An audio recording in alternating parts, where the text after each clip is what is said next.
second video in the Blended Online Learning Design series. This video will focus on how to create a learner-friendly digital classroom space.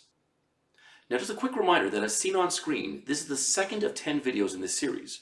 While we suggest watching the first 3 in order, after that you can continue in the sequence shown or jump to any video of interest. Now let's briefly revisit the analogy that we created in the first video, where we compared getting started in online teaching to creating a smoothie, and in both cases you need certain basic ingredients just to get started. This video will focus on the first ingredient for online teaching, the online classroom. There are many reasons why using a digital classroom space is truly essential. The most important, of course, is having a central space for you and your students to turn to for announcements, assignment info, assessments, etc.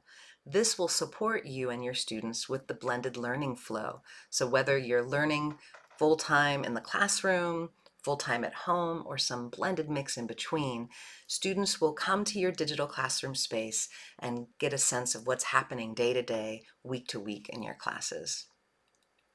Now, of course, it's important that you're working with a platform that really meets your needs. And in a moment, we're about to take a quick look at Seesaw and Google Classroom, which are the 2 platforms recommended by the school board. Both of these tools are wonderful for keeping you and your classes organized and connected. And you may even find that you want to use both. Now, many Lester B. Pearson teachers already know and love Seesaw for good reason. It's a very student-friendly and family-friendly tool. It allows for amazing interactive digital activities for students that help them demonstrate what they're learning, reflect on their learning, and revise as they go along. It really allows for teachers and families to stay in regular communication and contact. And it's also a tool that works really well at the elementary level all the way up through the high school level. Similarly, Google Classroom is also well loved by Lester B. Pearson teachers for good reason. It's a very streamlined space that will certainly keep you and your students organized, and it integrates beautifully with the rest of the Google suite.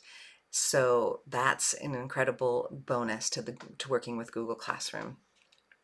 And then if you are someone who's curious about how you might use both together, basically you would just look for or create interactive activities using Seesaw and then link to them from an assignment in Google Classroom. And if you do this, you're basically using Google Classroom as your primary digital classroom space, and then you're using Seesaw as an additional tool. And it can be used that way, which is wonderful.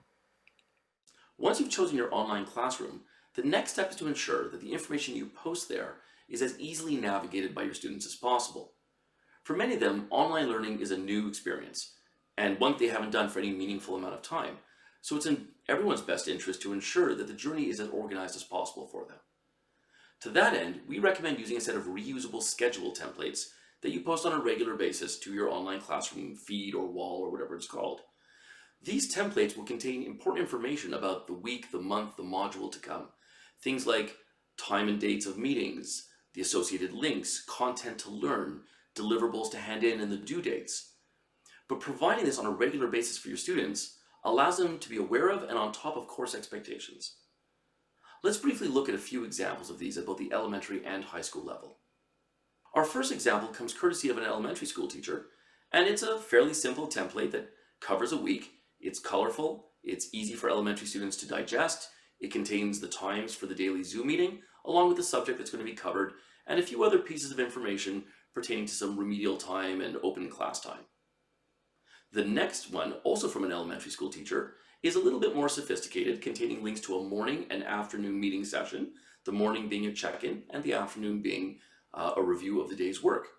You'll notice that below that is a table containing the reading, writing, and math expectations for the day. But the teacher allows the students the autonomy to choose in what order they'd like to approach that work. Let me pause for a moment just to point out that if there are any templates you've seen or will see that interest you, you can download a copy by clicking on the empty version on the screen and then customize it as you see fit. Now let's take a look at some high school examples of templates. The first one comes courtesy of a calculus teacher who's broken up the class by weekly schedule, and on the template indicates the classwork and homework expectations for each of the 3 classes that they teach.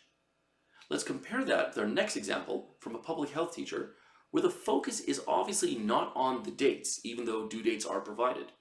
The focus is on the learning process, as the teacher is obviously encouraging their students to look at each module from the context of outcomes to be achieved, information to absorb, connections to create, and information to apply and reflect upon. Now, what style of template you use isn't important because it's a matter of personal preference. How do you envision breaking up your course? What matters is that these templates are posted on a regular basis to help your students remain organized and on top of the course schedule and expectations. The last example is just to provide one where the ethics teacher, in essence, posted the entire course at the beginning, providing a table of contents with links that the students could click on to drill down further into any given module. So in essence, the students are fully aware of the course expectations right from the get-go and can delve a little further if it interests them. Once you have a well-organized digital classroom space, it is important to go a step further and personalize it. Whatever you do in your regular classroom, let's see it in your digital classroom as well.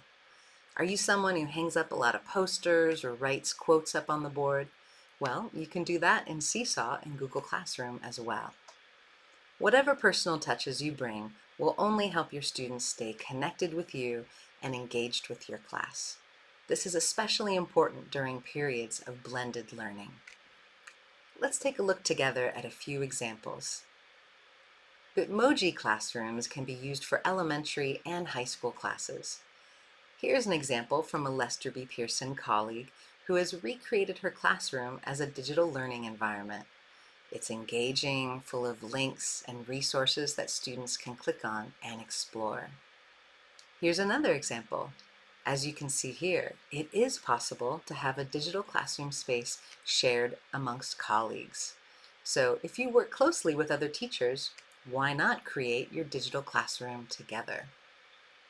Here is a quick example that shows how you can set up a Bitmoji class as a template for a daily agenda and related movie recommendations. You could also use these custom images to upload to Google Classroom or Seesaw. And if Bitmojis aren't quite your thing, you might consider using animated GIFs to express yourself and your subject, whether it's in Seesaw or in the banner of your Google Classroom space. You might consider starting the school year off with an animated welcome banner and then switching to a more topical banner related to the current course of study. These are meant to give you just a few quick ideas, but of course, there are many, many ways for you to add personal touches to your space in Seesaw or Google Classroom. So be sure to check out the curated resources we have organized for you related to these steps to set up a learner-friendly digital classroom space. Mike and I thank you for watching this video, and we encourage you to explore the other videos in this series. If you happen to watch them in order, the next one will show you how to get the most out of your virtual class meetings. Thanks again, and enjoy.